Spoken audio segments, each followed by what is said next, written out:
বদাই, ঘুম থেকে ওঠ। আজ রাতে আমার জন্য 20 হাঁড়ি পিঠে চাই। কে কে আমার নাম ধরে ডাকছে?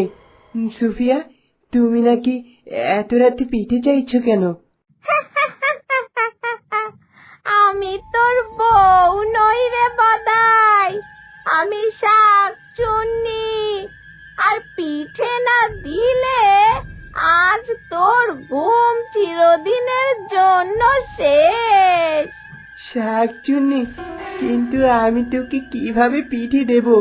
আমার ঘরে তো এক মুঠো চালও নেই। চাল নেই? তাহলে কাল সন্ধ্যার মধ্যে চাল জোগাড় কর, আমি নিজে এসে পিঠে খাবো। কিন্তু আমি তো পিঠে বানাতেই পারি না। তুমি বরং আমার বউয়ের সঙ্গে কথা বলো। আমি এত কিছু জানি না। আমি এখন চলে যাচ্ছি।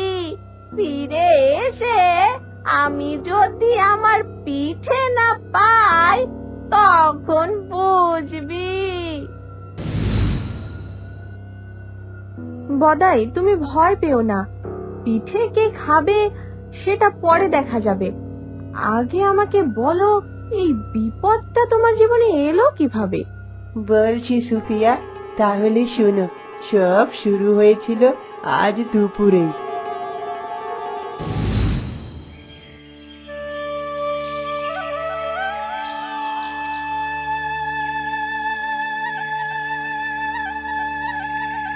বদাই, ঘরে চাল শেষ, জ্বালানি কাঠ নেই, বাজার থেকে তেল আনতে হবে।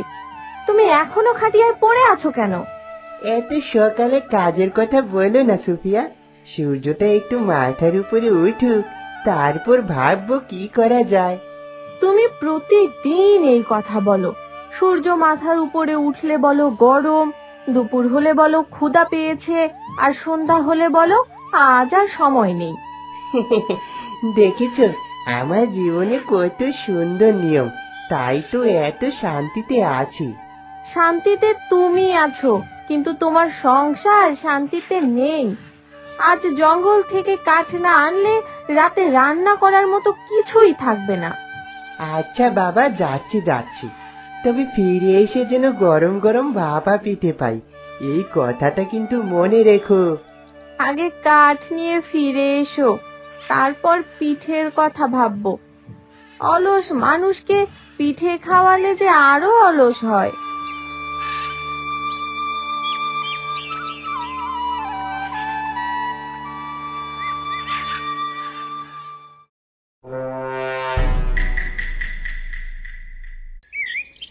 এই তো, এই গাছের কাঠই সবচেয়ে শুকনো মনে হচ্ছে।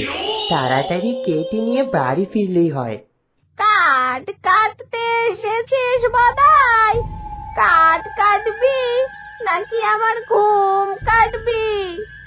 ওরে বাবারে, তুমি কে? মানুষ হলে কথা বলো, আর ভূত হলে দূরে থাকো। আমি শাকচুন্নি, আর আজ বহুদিন পর মানুষের গা থেকে পিঠের গন্ধ পেয়েছি। কিন্তু আমার কাছে কোনো পিঠে নেই। আমি নিজেও বাড়ি গিয়ে পিঠে খাবো বলে স্বপ্ন দেখছিলাম। পিঠে খাবি? তাহলে তোর বউকে দিয়ে আমার জন্য পিঠে বানাবি, না হলে এই জঙ্গল থেকে তোকে বাড়ি ফিরতে দেব না। শাকচুন্নি, আমাকে ছেড়ে দাও। আমি বাড়ি গিয়ে সুফিয়াকে তোমার জন্য পিঠে বানাতে বলবো। শুধু বললেই হবে না, আজ সন্ধ্যার মধ্যে 10 হাঁড়ি ভাপা পিঠে আর 10 হাঁড়ি তিলের পিঠে চাই। 20 হাঁড়ি? আমার বউ তো আমাকে 1 হাঁড়ি পিঠে দিলেও 3 দিন কথা শোনায়। তোর বউকে বলবি আমার কথা না শুনলে আমি রাতে তার ঘরের চাল খুলে নিয়ে যাব। না না না, চাল খুলতে হবে না, আমি নিজেই সব ব্যবস্থা করব। তুমি শুধু আমাকে বাড়ি যেতে দাও।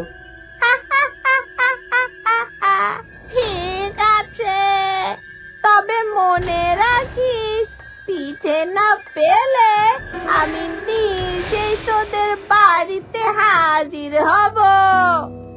আমি কথা দিচ্ছি, তুমি যত পিঠে চাও সুফিয়া বানিয়ে দেবে, শুধু আমাকে আজ বেঁচে ফিরতে দাও।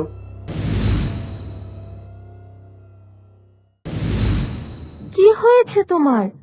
জঙ্গল থেকে কাঠ আনার বদলে এমন ভাবে দৌড়ে এলে কেন? আহ, কাঠের কথা এখন বাদ দাও।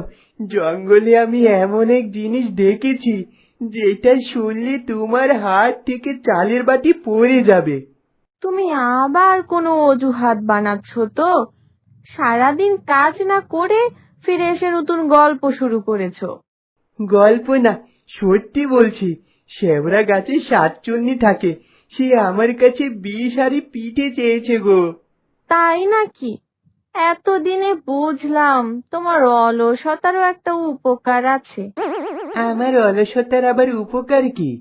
তুমি যদি আজ জঙ্গলে না যেতে, তাহলে আমরা জানতেই পারতাম না যে আমাদের গ্রামের পাশে পিঠে পাগল এক শাকচুন্নি বাস করে। তুমি মজা করছো, সে কিন্তু সত্যি আমাকে ভয় দেখিয়েছে। দেখলি তো, তখন আমি সাতচুন্নির কথা তোমাকে বলেছিলাম, তুমি তো বিশ্বাসই করলে না, হাসি ঠাট্টায় উড়িয়ে দিলে। ভয় পাওয়ার দরকার নেই। সে যদি পিঠে খেতে চায়, পিঠে পাবে। তবে কেমন পিঠে পাবে সেটা আমি ঠিক করব। সুফিয়া, তুমি এত কিছু কি করে করছো? এগুলো দেখে আমার নিজেরই ভয় লাগছে। ভয় পাওয়ার কিছু নেই। আজ শাকচন্নির জন্য এমন পিঠে বানাবো যে পিঠের কথা মনে পড়লেই তার জিভ কাঁপবে।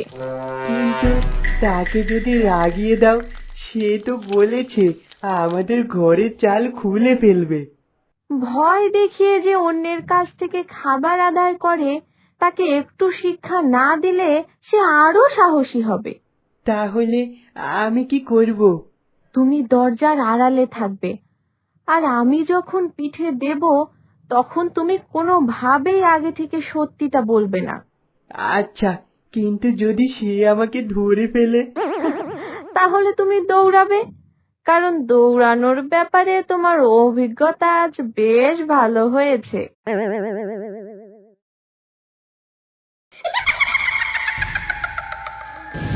বদাই, পিঠে কোথায়?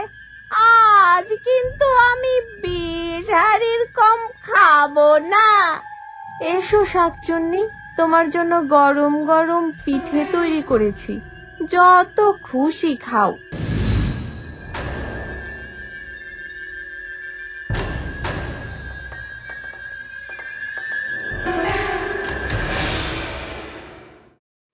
একই পিঠে এত ঝাল কেন? আমার জিভে তো আগুন লেগে গেল। হয়তো হয়তো পিঠেটা একটু মশলাদার হয়েছে। কি হলো শাকচুন্নি? একটু আগেই তো বলছিলে 20 হাঁড়ি পিঠে না হলে তোমার পেট ভরবে না। পিঠে নয়, এটা তো আগুনের গোলা। পানি দে, তাড়াতাড়ি পানি দে।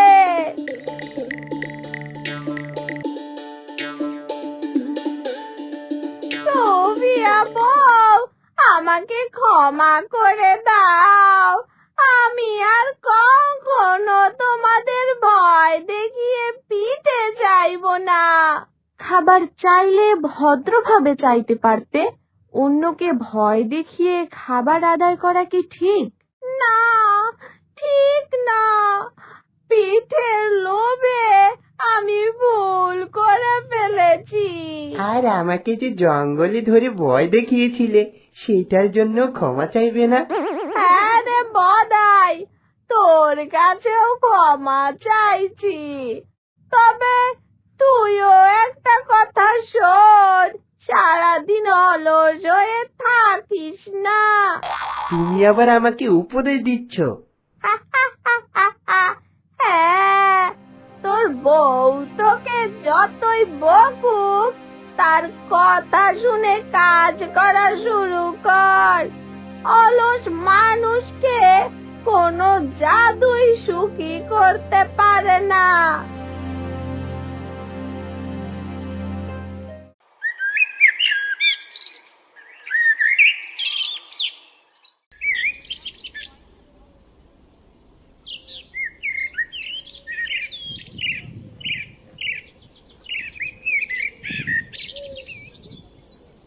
বদাই, তুমি এত সকালে উঠেছো? শরীর খারাপ নাকি? না, আজ থেকে শরীর ভালো রাখার জন্যই কাজ করব। সারাদিন শুয়ে থাকলে তো শরীরও অলস হয়ে যায়। তাহলে আজ সত্যি জঙ্গলে যাবে? শুধু জঙ্গলে নয় গো বউ, জমিতে কাজ করব, বাজারেও কাজ করব।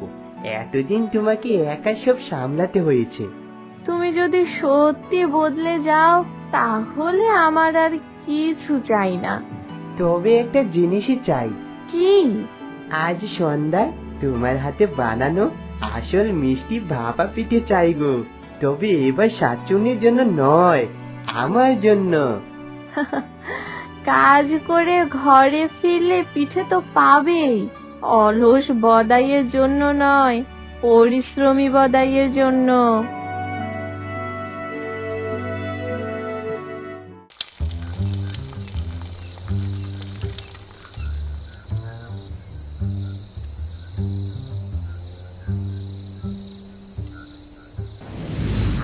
আহা, আজ যে সত্যিকারের মিষ্টি পিঠের গন্ধ পাচ্ছি। এসো শাকচুন্নি, আজ ভয় দেখিও না, অতিথি হয়ে পিঠে খেতে পারো। সত্যি? কিন্তু এবার পিঠেতে মরিচ থাকবে না তো? না, আজকের পিঠে একেবারে আসল গুড় আর নারকেল দিয়ে বানানো। তাহলে আজ থেকে আমিও নিয়ম মেনে খাবো। অন্যের ঘরে ভয় দেখিয়ে নয়, ভালোভাবে চাইবো। আর আমি আজ থেকে নিয়ম মেনে কাজ করব, কারণ বুঝেছি অলস থেকে শুধু পিঠের স্বপ্ন দেখা যায়, পিঠে খাওয়া যায় না। মনে রেখো বদাই, পরিশ্রম করলে খাবারের স্বাদও আলাদা লাগে। ঠিক বলেছ। আর শাকচুন্নি, তুমি আবার যদি ভয় দেখিয়ে পিঠে চাইতে আসো, তাহলে কিন্তু সুফিয়ার ঝাল পিঠে প্রস্তুত থাকবে। না না, সেই পিঠের কথা মনে করিয়ে দিও না। আমি ভালো ভূত হয়েই থাকবো।